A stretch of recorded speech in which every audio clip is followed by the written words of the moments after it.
Chapter 3. Spiritedness. To many of you, the title of this lesson, Spiritedness, may seem to have some connection with spirits, disembodied entities, or else the soul, or some higher part of it, to which the name spirit is often applied. But, in this case, we use the word in a different sense, and yet in a sense approved by many advanced teachers and investigators of the occult and spiritual.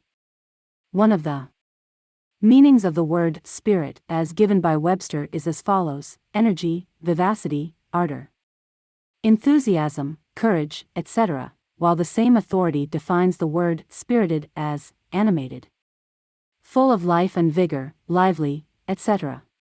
These definitions will give you a hint of the sense in which we are now using the term, but there is still more to it. To us, the word spirit expresses the idea of the real essential nature of the universal power, and which is also manifested in man as the center of his being, his essential strength and power, from whence proceeds all that renders him an individual. Spiritedness does not mean the quality of being ethereal, goody-goody, spiritual, otherworldly, or anything of that sort. It means the state of being animated, meaning possessed of life and vigor, so that the state is really that of being filled with power and life. And that power and life comes from the very center of one's being, the I am region or plane of mind and consciousness.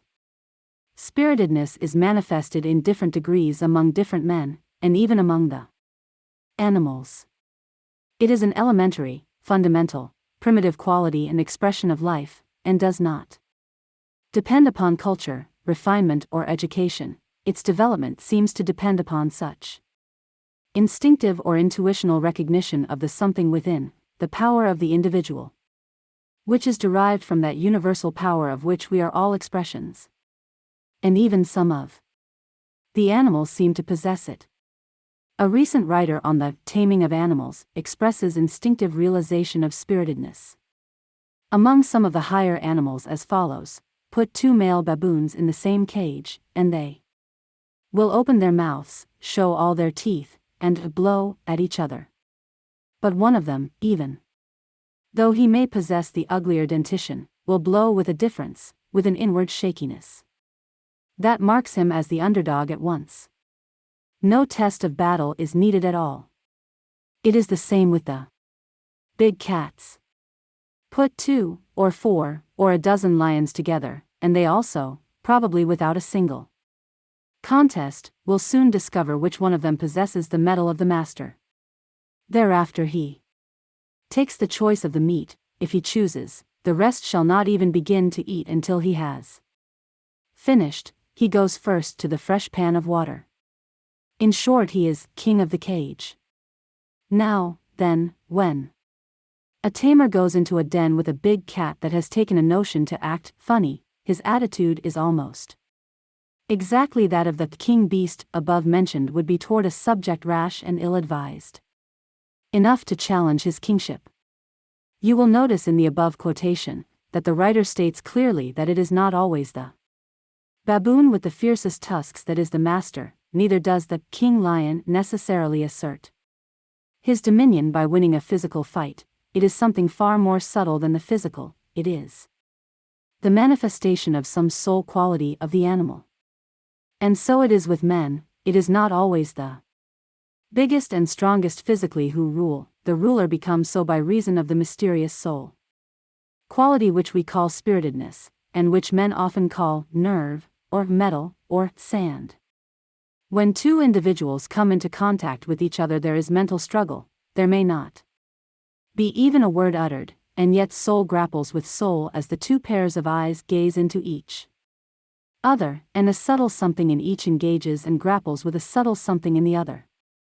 It may be all over in a moment, but the conflict is settled for the time, and each of the mental combatants knows that he is victor or defeated, as the case may be.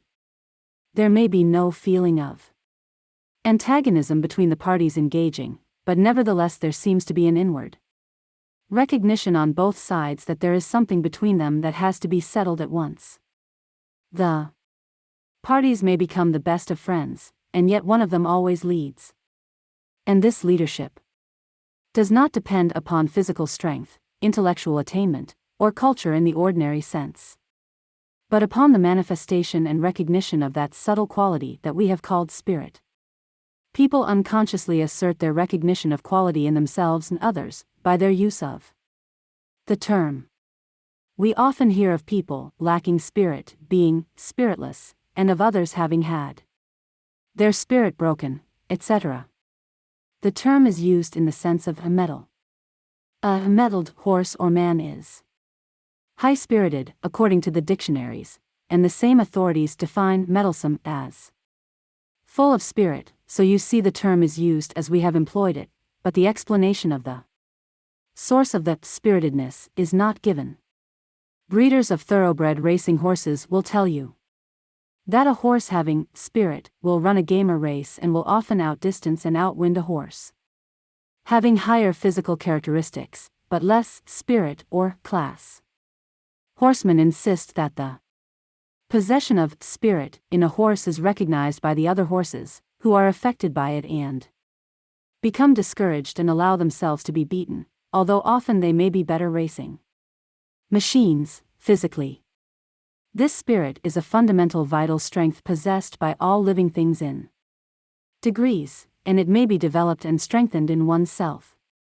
In our next lesson we shall recite a few instances of its manifestation among men. Oliver Wendell Holmes, in one of his books, gives the following vivid description of the conflict of spiritedness between two men. The Kohinoor's face turned so white with rage that his blue-black mustache and beard looked fearful against it. He grinned with wrath, and caught at a tumbler, as if he would have thrown its contents at the speaker. The young Marylander fixed his clear, steady eye upon him, and laid his hand on his arm, carelessly almost, but the jewel felt that he could not move it. It was no use.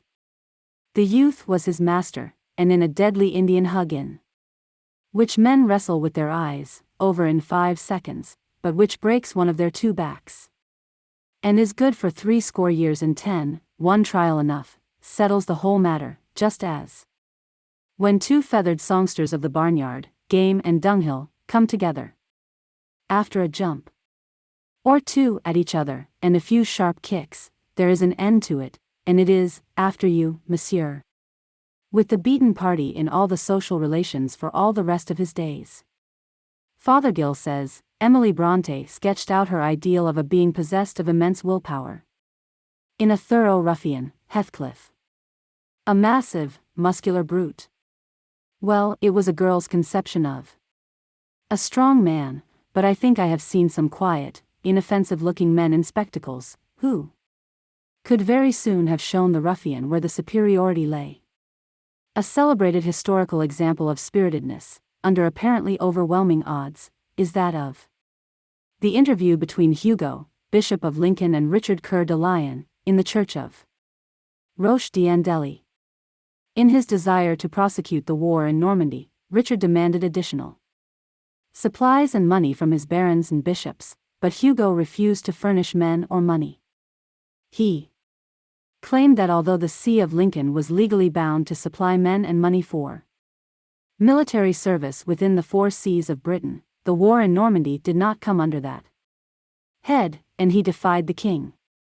King Richard, called the Lion-Hearted, was a dangerous man to defy, and so when he summoned Bishop Hugo to Normandy, and the latter went forth to beard the lion in his den, few doubted the outcome, and the bishop's downfall was taken as a matter of course. When the bishop landed in Normandy, he was met by 2 friendly barons who informed him that the king was in a terrible rage against him, and who advised him to send some humble conciliatory message to him before entering the royal presence. But the bishop refused to do this, and proceeded boldly to meet his monarch. Richard was sitting at mass when the bishop entered. Hugo walked up to him, and disregarding his frown, said, "Kiss me, my lord king." Richard turned wrathfully away, withholding his salute. But Hugo, gazing into his eyes, and shaking the royal shoulder vigorously, repeated his demand. Thou hast not deserved it, roared the king in anger and chagrin.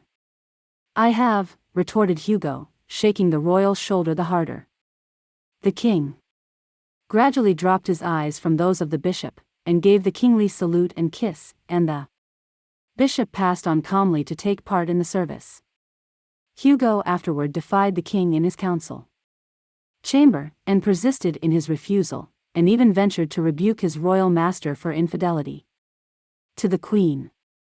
The council was astounded, for knowing Richard's courage and fiery temper they expected to see Hugo crushed in a moment, but instead he emerged the victor in the struggle of spiritedness. The historian says, the lion was tamed for the moment. The king acknowledged nothing, but restrained his passion, remarking afterward, if all bishops were like my lord of Lincoln, not a prince among us could lift his head among them. And this was not the first time that this doughty Bishop of Lincoln had vanquished a king. In his earlier days, shortly after King Henry Plantagenet had created him bishop, he became involved in a fierce dispute with that monarch. Henry was at Woodstock Park surrounded by his courtiers when Hugo approached. The king feigned not to see the bishop, taking no notice whatsoever of him. After a few moments of strained silence, the bishop, pushing aside a powerful earl who was seated by the king's side, took his place beside the king. The king pretended to be mending his leather glove. The bishop cheerfully and lightly said, Your Majesty reminds me of your cousin at Falaise. Falaise was the place at which Henry's ancestor Duke Robert met Arlotta, the daughter of a tanner of leather, who bore him his illegitimate son who was afterward known as William the Conqueror. The bishop's impudent allusion to the king's ancestry was too much for the latter, and he was badly worsted in the encounter and later acceded to the wishes of the bishop. But as Fothergill truly says, it is a great mistake to suppose that this will is disposed to err itself. On all occasions, far from it. It often has a tendency to conceal itself, and is not rarely found under an exterior of much pleasantness. There are men, and women, too, who present an appearance of such politeness that they seem to have no will of their own. They apparently exist merely to do what is agreeable to others, but just wait till the time comes, and then the latent willpower is revealed, and we find under this velvet glove the iron hand, and no mistake about it. It is the secret of the diplomatist. Talleyrand possessed it to a remarkable degree, and was a cool, bold, successful diplomat. Cavour also possessed this power and used it wisely. The blusterer and bragger are devoid of it.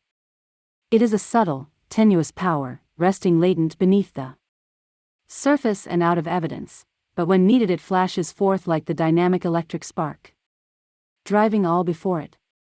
It is an elemental force, of irresistible power.